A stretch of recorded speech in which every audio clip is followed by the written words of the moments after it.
Hello, everyone, and welcome to our webinar in the most recent series, this time focused on UK pensions and what your options are when you're in South Africa, but with a UK pension structure. For those that don't know me, I'm Mark McAllister. I'm Senior Partner for Holborn based here in Cape Town, and I've been helping returning South Africans to get financially fit to come back for the last 6 years.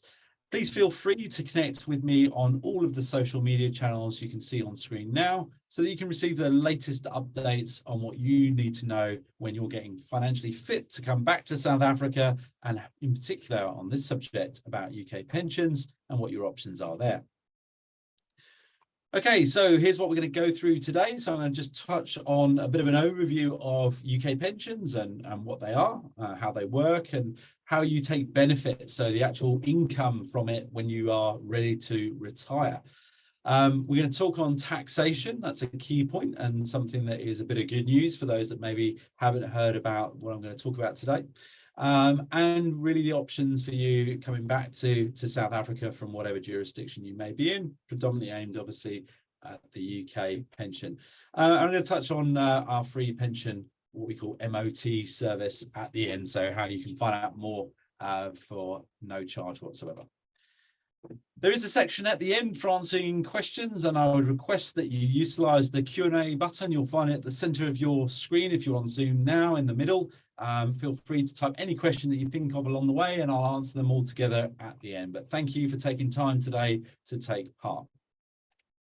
Okay, let's get started. So to give you a bit of background about our company, by way of introduction for those who haven't been to one of our webinars before, Holborn is the second largest independently owned family wealth advisory business globally. We've been around since 1998. We manage just shy of $3 billion. We've got clients in over 30 different countries and offices in over 11. We specialize in helping expats, probably like you, with their finances, and in particular, those that have been in the UK and resettled back to places like South Africa is a key area of focus and specialism for me here in Cape Town. We have offices in Johannesburg, in Durban, but also in the Winelands, and more recently now, from the African division perspective, in Mauritius and Namibia as well. So rapidly growing business. Customer service is key to us. One of the things that you'll be able to do is independently verify nearly 2,000 happy client reviews on Trustpilot. So don't take our word for it. Go and have a look and see what you find.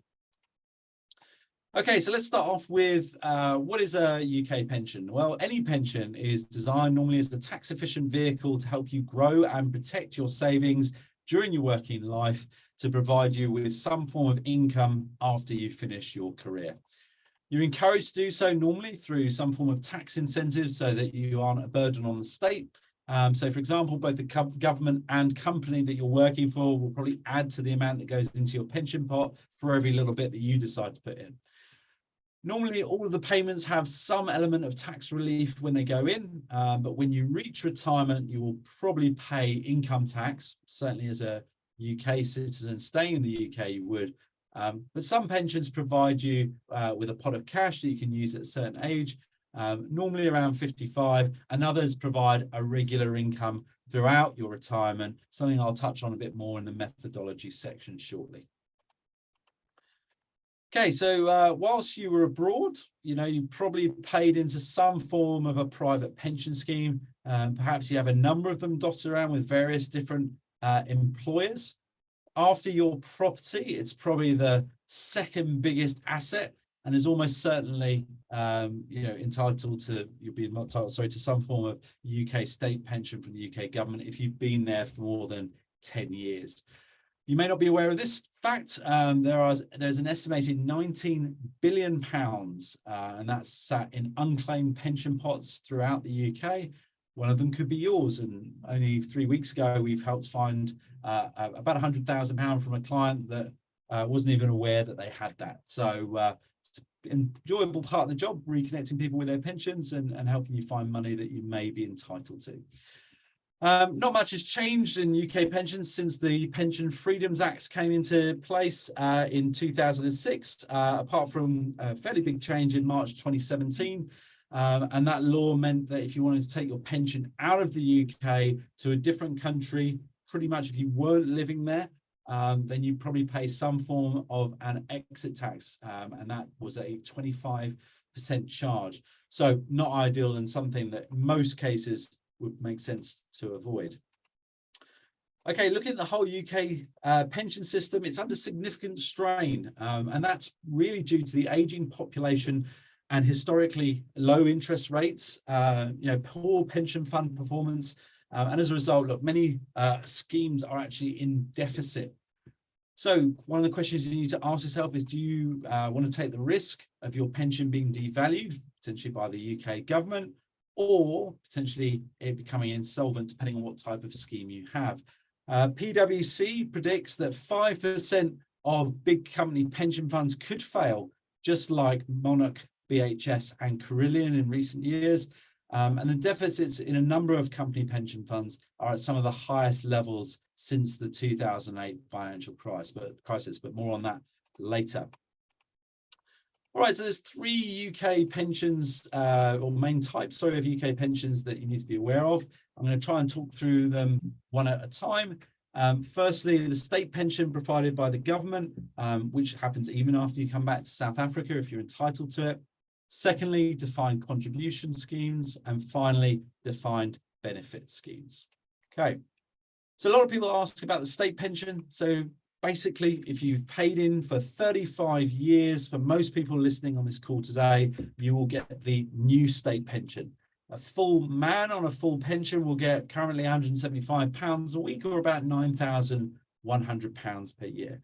You will get less money if you haven't paid in for the full 35 years. So typically, again, for most of the people that are probably listening today, this will probably be from age 68, maybe sooner. And if you haven't contributed sufficient funds or have missing years in your contributions, you can make up those missing payments. It costs about £800 a year for missing year contributions. One of the things about the UK government's systems is you can easily check online exactly where your state entitlements are. And you can do that by going to www.gov.uk/check-state-pension. Okay, so if in doubt, go on there, check out what you've got, and then you'll be able to understand where you're likely to be from a UK state pension entitlement, even when you're back in South Africa. Right, so state pensions put to one side for now. We can always help with a little bit more info on that one-to-one if you're interested, so just reach out to us. Let's go on to the workplace or private pensions that you may have.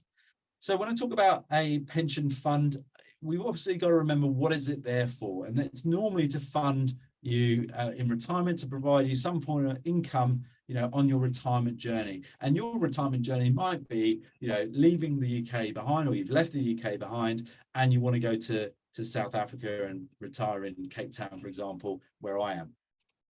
So private pensions are like different types of vehicle for that journey. And you can pick, firstly, a tank. Okay, so that tank is well armored. It's designed to defend you against the outside world, but it's slow and it will take you time to get to your destination.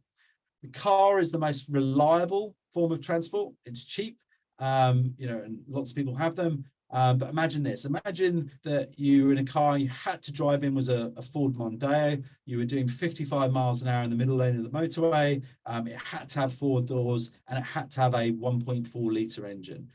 Most people's pension fall into this category. And one of the things that a lot of people often think about is, what if I wanted a different color car, or I wanted to go a bit faster or a bit slower? What if I wanted to have 2 doors rather than 4? And one of the questions to ask, wouldn't you want to have maybe a little bit more choice and an awareness of what's going on with this big asset to fund your retirement? Finally, you might have a jet fighter. Okay, it could be fast, it could be expensive, it might get you there to the destination first, but also there's a risk it could fall out of the sky. And that's something I probably only recommend for jet fighter pilots, certainly not for pension funds. So let's talk about the first type, the sort of older defined benefit schemes, often known as final salary or gold-plated schemes. These were designed a long time ago, pretty much a bygone era, when people pretty much stayed with one company all their lives and then retired And they've been phased out in favour of the more common defined contribution schemes that I'll come on to in a minute. They're generally slow, low risk, safe, and they're kind of like that tank analogy I was talking about before, as long as the host scheme or the company that's underwriting it is financially secure. So it's not a pot of money, but instead a promise to pay, and that amount will normally be set based linked to something to do with your final salary at retirement, and that amount is normally fixed, but then rises with inflation. That might be either CPI or RPI, depending on your final salary amount, and your contractual arrangements. Many of the schemes are now in significant deficit, and having difficulties meeting their obligations. And let me just explain a little bit more about that now. Excuse me 1 second. I'm just trying to get onto the next screen. Apologies for that. Okay, so let's take this example. We've got our retiree here, Fred. So he's 60 years of age. He's been working for ABC Manufacturing, moved on from the age 40, back in South Africa, and he's now retiring from his scheme at age 60 and wishes to access his defined benefit from the pension. His defined benefit amount entitles him to £10,000 a year, let's say. That's going to rise with inflation, and it's a promise to pay from his pension trustees. Okay, so they will typically have assets that they administrate. They sit behind almost like a veil, so Fred won't ever really see that or need to know anything about that. But they need to have bulletproof investments. So it's not technically correct, it's simplified in this example. Let's just say that they had something that was super safe, guaranteed to produce 1% a year. Okay, so if we wanted to generate £10,000 of income for Fred in that super safe manner, the trustees would need to have £1 million in assets to generate that amount to Fred. Okay, but let's just say that market conditions change and that super safe investment now drops and can only produce say 0.5% compared with the 1%. Fred's obviously not that interested. He's still entitled to his £10,000 a year, but the trustees have a problem. So to get Fred his £10,000 a year, they need to find another £1 million, say. So they now need circa £2 million to generate £10,000 to Fred. So hopefully that makes sense. Hopefully you're still following me okay. Right, now if that investment drops even further, we're now at 0.25%. So small numbers can have a big impact here. And this might be as a result, for example, of the COVID pandemic or a recession or what have you. Now what the trustees need to have in this example is £4 million, whereas 10 years ago they might have only needed £1 million. Frightening, right? And this is what we mean when we say that a scheme is in deficit, and as a result, it may not have enough money to pay Fred or other pensioners the amounts that they are entitled to. And this is one of the primary reasons, for example, with BHS failing back in 2017 as a real world example. Okay, let's not try and depress anyone too much, but unfortunately we have to talk about what happens to Fred when he passes away. Let's say that Fred leaves behind his wife Wilma and their 2 children. You probably expect that Fred's pension would pass on to Wilma in its entirety, right? Well, sadly not. The norm is that normally only between 50 or 60% will pass on to the spouse. So Wilma now will only be getting £5,000 a year, maybe £6,000 a year, compared with Fred, who was getting £10,000 a year when he was alive. So now that we've got that out of the way, let's depress everyone a little bit further. Imagine what happens if Wilma passes away shortly after Fred and there are 2 children, no bonuses for getting who their names might be, and they're left behind. So children that are left behind, let's assume they're under the age of 18. It's fairly certain they'll get some form of income. But, if you're 60 years of age, your children are probably above that. So if under the age of 18, the kids will probably get the spousal amount of about £5,000 a year. If they're over the age of 18, which is quite likely, unfortunately, depending on the scheme rules, almost certainly the pension will die at that point. So with the second spouse. So zero benefit for the children after the ages of 18, maybe 21, depending on the scheme. So doesn't sound so gold-plated anymore, right? Okay, let's rewind the situation. Imagine Fred is still in his 40s now, okay? So 20 years till he gets to benefit age. So the trustees know they don't have to pay Fred anything until he's in his 60s, but they still have to provision, for the current market conditions. That might be the tail end of COVID, or it might be a recession that's on the horizon. And as we said earlier, the scheme might be in deficit.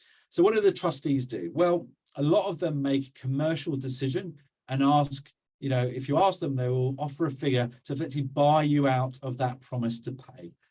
So this figure is normally somewhere in the region of 20 to 40 times what Fred can expect in retirement.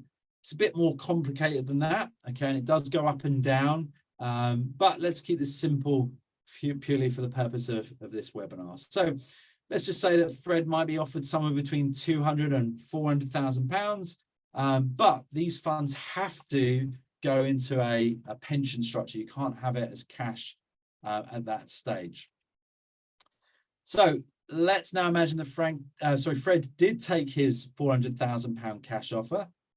He's moved it into a pension pot, a new one, and he grows it at a very conservative 5% a year. So in the fund, he might have in the region of about £1 million that he fully controls 20 years later. He decides to take a very conservative 5% a year via a drawdown method, and that means that he could take about £52,000 a year. If he then passes away, all right, then Wilma would get 100% of that whole pot, and she could take 5% rather than the £5,000 a year. It's almost a 10 times improvement in this scenario. And if Wilma passes away, the children will get access to the whole pot, so maybe a full £1 million if it's not been drawn down, as opposed to zero in the defined benefit scenario that we talked about earlier. So let's wrap up on the DB or defined benefit section, and I'll include this news article from 2017. So if what I explained sounds too good to be true, I look to the people who are in charge of the system and follow what they do. And what you'll see here is an example of a former government pensions minister transferring her defined benefit pension. And when that starts to happen, it's probably time to sit up, take notice, and at least have a look at what you have in place and see what those options could be. Right, moving on. So the other main type of pension fund is referred to as a defined contribution or money purchase scheme. All right, here you will have regularly contributed into a pot of cash held for your retirement by a pension company. And this is the car example I was talking about in the earlier. All right, the pot of cash gets tax relief when you add funds into it from your employer and the government, and they will normally grow that figure by buying investment fund units. All the growth inside the pension is tax-free. It will continue to grow even without contributions, but what rate is determined by the funds, which is kind of like the engine in the car. You might have a 1 litre diesel engine or a V8 petrol engine, and that will determine the risk and the growth. Common pension trustees are the likes of Aegon, Aviva, Standard Life, Willis Towers Watson. There's lots. And typical costs, top to bottom, depends somewhere between 1 and 3% per year, depending on whether it's advised or unadvised, and depending what the fund's costs are. And that's something that's worth looking into. The projections for growth, you can ask your provider to do that. Normally, they'll project somewhere between -1 and 5.4% a year growth. And these are normally very generic and homogenized in a way that allows them to grow, but at scale. And they normally have some form of restricted funds list. So you can't just go and pick and choose what you want to have. You've got to pick from a predetermined list. Good news is, though, that 100% of the value of the pot can be left to beneficiaries. You pass away before the age of 75, that would go to your heirs tax-free. After 75, normally you have to pay income tax as the beneficiary, but that's something for later on in the presentation. Okay, Moving on to pension payments. So this is once you are ready to take a benefit. Okay, this is what it's called, taking benefit from a pension.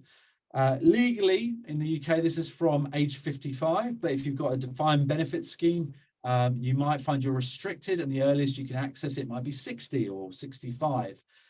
The first benefit payment from a pension scheme, you'll have the option of taking what's called a pension commencement lump sum, and that's normally either a 25% value tax-free of the money pot, or a calculated version of the defined benefit if you want to take that as a tax-free lump sum.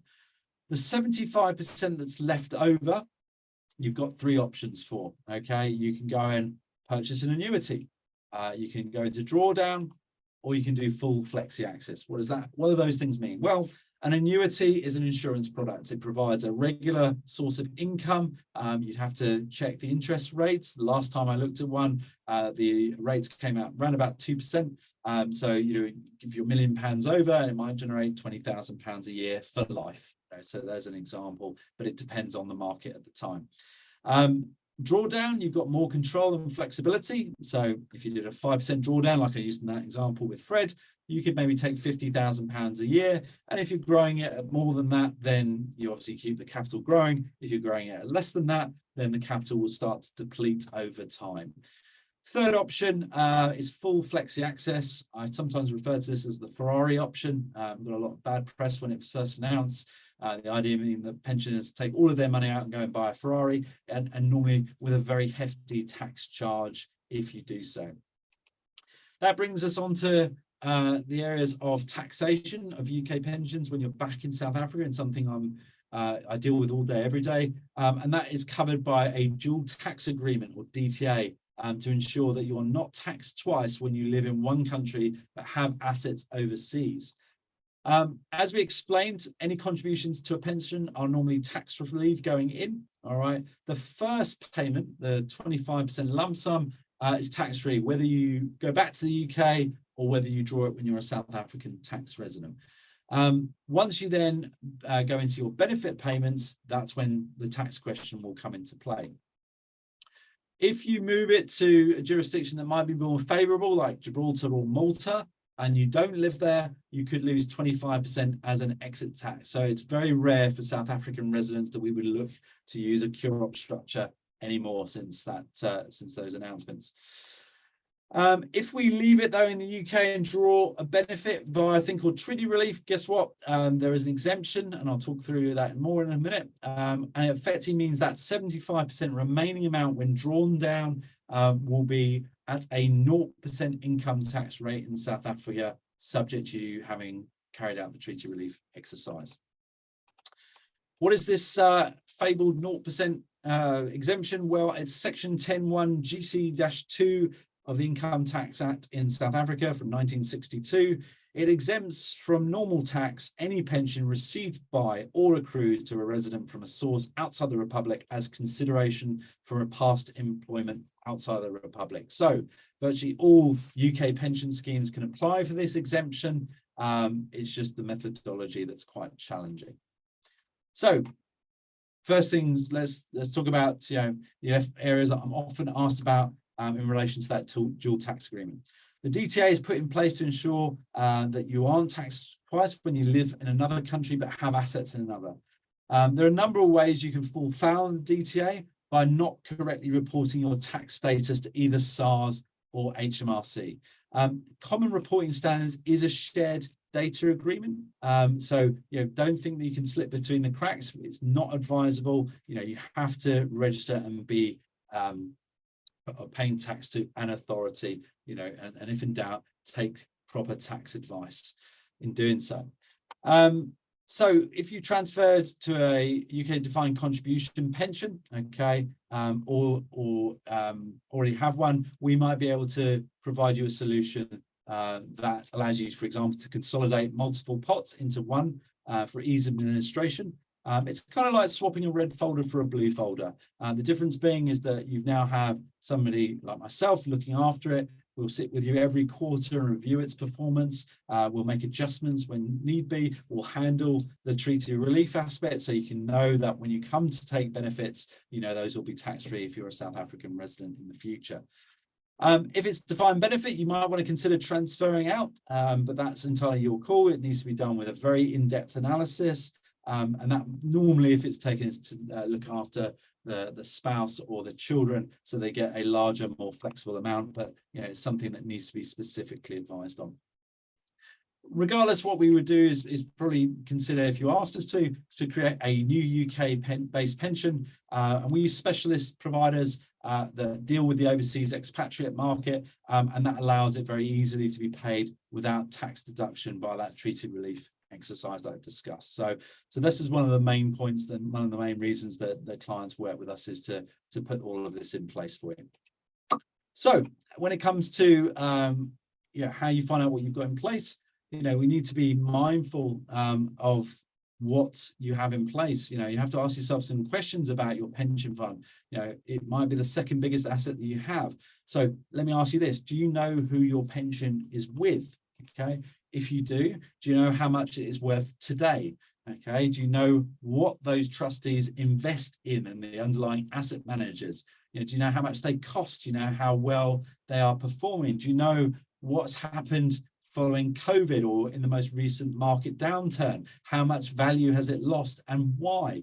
You know, how is it performing against its peers? This is a question I often ask clients. Say, look, you know, if you've got a horse race or a cycle race, you know, is your pension at the front of the peloton? Is it in the middle, or is it somewhere lagging at the back because of unnecessary costs or an incorrect engine in that vehicle? Do we maybe need to think about making an adjustment to get the performance and the returns that you need for your retirement here in South Africa? What will it be worth in the future? And this is probably the most important thing. We can help project it forward and give you an example of what it could be worth in the future, depending on your risk profile needs, and talk you through that. But regardless, one of the things that I'd recommend you consider is using our free pension reconnection service. At the very least, what we'll be able to do is advise you what you've got in place, and that's something that we can do free of charge. What we'll do is we'll sit down with you afterwards, and we've got a very simple red, amber, green report, you know, and this will just talk through where you might want to make adjustments or not. 4 times out of 10, we'll recommend to leave it where it is. 6 times out of 10, we normally identify some amber areas of note that you might want to make adjustments to. Very rarely these days that we come across them, but we do have the odd red highlighted area where it's a significant concern. But again, we'll do that all on a one-to-one basis with you, so you know what you need to be thinking about. Okay. So that's on the UK pension side. So what if you don't have a UK pension, but you know you feel like you should have something in place? Let me ask you these questions. So do you want investments in currency other than rands? Do you want investments not affected by government decisions in South Africa? You know, do you want investments in everything from gold to property in one tax efficient solution? And do you want things that potentially will mitigate estate duty and other wealth taxes? Well, then that's, if the answer to any of those is yes or maybe, then it's worthwhile us sitting down and talking about how we can put a similar alternative in place, or look at other asset classes, everything from investment property to other instruments that can provide you an income in retirement in an efficient manner. Okay, so that's it from me today. On to our Q&A section. So if you haven't already done so, please ask a question using the Q&A button at the bottom of the screen, and we'll do our best to answer them now for you. If you'd like to know anything more about what we've discussed today, please don't hesitate to drop me an email on the email address here, or a WhatsApp, and we'll do our best to answer all of those questions for you, and set up a meeting via Zoom if you want to have a no obligation review or just a discussion to find out a little bit more about what you have in place. Okay, so moving on then to the Q&A section. So forgive me while I just bring this up. Sorry, I've got to just shut down that presentation. There we go. All right, so first question here coming in on WhatsApp from Steve. Thank you very much, Steve. It's good to speak to you, and I hope that was of value. So the question from Steve is here. So just a basic clarification on this 0% point. It's probably the thing that a lot of people aren't aware of. How do we go about that? All right, so Steve, it's firstly, one of the reasons why I think so many people retire from the UK now to South Africa, particularly after Brexit. Okay, so I look at it from, for example, my point of view. Long term, I'm planning on retiring here to South Africa. And also, I know my parents have, as an example, and I look after things for them as well. And when you look at it, if you're a retiree, what do you want? You want ideally perpetual summer. You want to be living in summer all the time. You don't have to deal with winters anymore. So really what you need then is to move to somewhere in the southern hemisphere, so you can maybe do the winter in the UK or Europe, and then the other half down here. So yeah, you could go to Spain, or you could go to Cyprus or something like that, but you still will have a bit of a winter even in those kind of jurisdictions.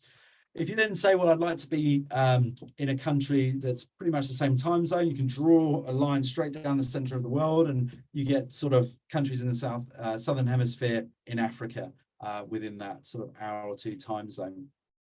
When you then start to look at, where does everyone speak English? Where do they drive on the left, or the correct side of the road? I won't say the right side of the road. You can see why so many people are thinking about moving back. And then on top of that, the rand appreciation that we've seen consistently for year after year means that your pounds just can keep continuing to go further and further in retirement. And then the bonus is, once you've become a South African tax resident, which could take up to 5 years, depending on what your nationality is, your domicility is, and intent and various other technical points. But once you're there, then in theory you can apply for treaty relief, and as soon as you do that, then in theory we can get pension benefits out to you after the age of 55 and apply for that exemption. How do we go about doing that? Well, the first step really in all of these situations, we need to understand what you have in place as part of a holistic plan. So regardless, it makes sense to let us have a look under the bonnet. I say use the pension MOT example. Let us have a look underneath the bonnet, and then what we'll do is come back to you and tell you what you've got in place, how it's performed, the costs and all that sort of stuff. Okay. Hopefully that answers your question there. All right, moving on to the next one, again via WhatsApp. Hello to Helen. Hi, Helen. Good to speak to you again. So question here from Helen asking about performance of investment funds. What can we expect? So look, when it comes to investing the funds, there's a lot of different methodologies. Okay, so I try and use the latest range of cost-effective self-invested personal pensions, and we effectively operate almost like a wingman alongside you in that structure. To give you an example, what would it cost? Probably less than £200 a year for the top level pension trust, and then a platform with a very minimal charge underneath it, maybe 0.35%, something like that. It gives you complete open access to the world. Okay, so we can go and buy whatever investment funds that are available to UK and global market with a few restrictions, and we can go and then put those into your pension fund. We can apply to put in place, for example, passive funds. If you're a fan of passive ETFs and what have you, we can talk through that strategy. If you look at something like a Mundi as an example, Mundi funds available out of Europe, 0.07% in costs. Vanguard is another great option, 0.22% as a cost of the fund. So really, really cost-effective passive strategy. But let's not ignore active managers. Not all active managers perform or outperform what they should do. So one of the things that I recommend is that we research that fully and give you some proposals to think about. I've got a number of clients now looking for DFM arrangements. What does that mean? Discretionary fund management, particularly the larger portfolios. Effectively, it gives you like a private banking experience. You can have your portfolio manager on the end of the phone and literally make adjustments within the structure, as you go, almost on a phone call in conjunction with that manager. But very much a case-by-case solution, that one, very quite specialist for high net worth and sophisticated investors.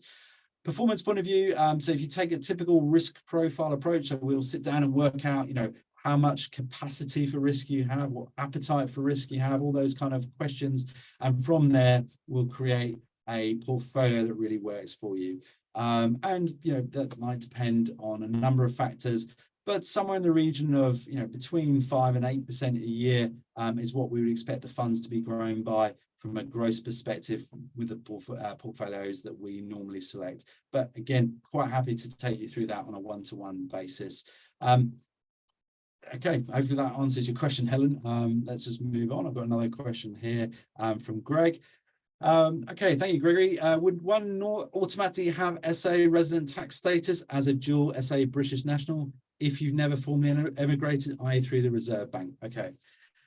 Challenging question for me to answer. So full disclosure, there was a disclaimer at the front of this. I'm not a tax consultant. I do deal with this all day, every day. So my formal response to that is let's get a tax opinion for you, Gregory, so you know exactly where you sit. Okay. I can tell you factually the things that you need to be aware of. So the first one is ordinarily resident. Okay. So if you are a citizen of South Africa, and you've gone off on your quote marks international wanderings and returned, and let's say you sold up everything abroad and come back, you might be deemed a South African tax resident sooner than say somebody like me who has to meet the physical presence test, which can take up to 5 years. If in doubt, I highly recommend that you sit with a specialist. I have a lady that I work with, a number of people on this call will have spoken to a lady by the name of Janine Gelbruth. She runs Gelbruth Rushby in Woodstock, and she's phenomenal. Her and her team are great, and we'll happily refer you to her so you can have a chat about your thoughts on that.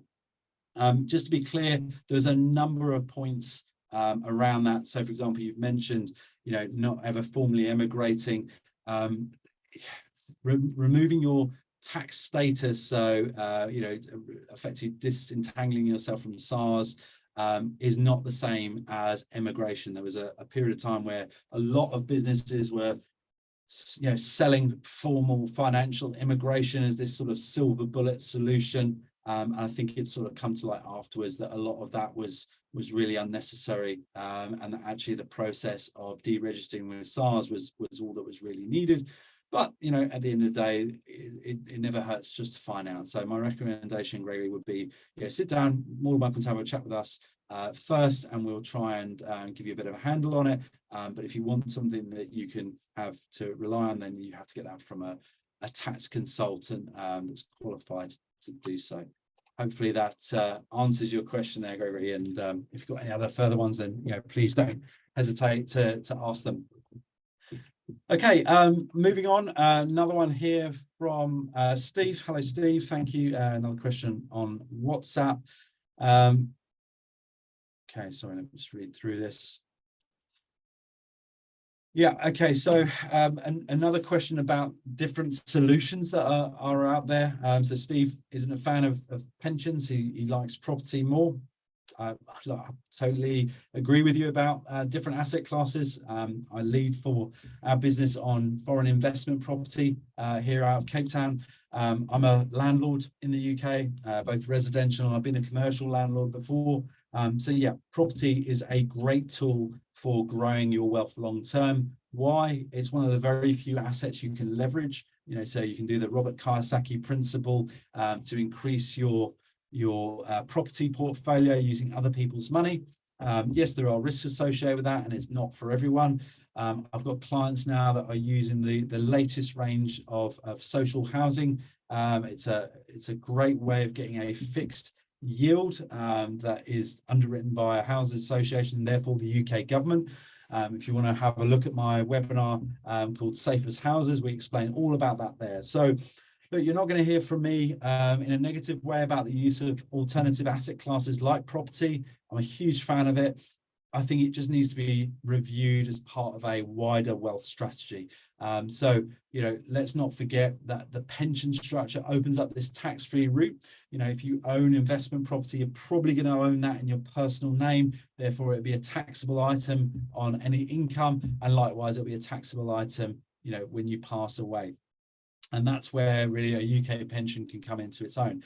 Why do UK pensions get a bit of a bad rap? Well, because they are in these homogenous vehicles. They are doing 55 miles an hour in the middle lane and the motorway. I have a number of clients all over South Africa. I've got, for example, some rather adventurous ex-investment bankers and traders, oil traders and other commodities that I look after. And they do achieve higher returns because of their risk profile. So, you know, it's horses for courses. I'm not saying that that's for everyone. This is where the risk profiling is so important. But, you know, with a UK pension structure, you've got a lot of freedom and also a significantly lower cost to operate than the equivalent South African structure, which, by the way, with South Africa, you know, you have to go into an annuity, you know, normally like a living annuity or something like that. It's a lot less flexible than the UK system is currently, and that is fully taxable, whereas the UK one has this exemption. So, you know, do I expect to see more and more UK pensioners making South Africa their retirement destination after Brexit? Well, yes, we've seen a huge influx of people coming down. You know, probably our busiest couple of years, you know, particularly since COVID's wrapped up. A lot of people really starting to question, why are they in the UK in a tiny house when they could live in Cape Town and enjoy all the benefits of clean living out in the sunshine. So, but regardless of that, if in doubt, talk to us and we can help you understand how you make that journey possible, how you can use your asset base to provide for that. One general sort of thought that I have is it makes sense to invest where it's cold, live where it's warm. So hopefully that isn't too long-winded an answer to that question. Okay, well, look, we're just coming to the 40 minutes mark. So I'll probably wrap it up there. If there's no further questions, I can't see any on the chat at the moment. So ladies and gentlemen, thank you very much for joining us today. I hope it was worthwhile. I'll just share my contact details again really quickly if I can find them. No, I can't.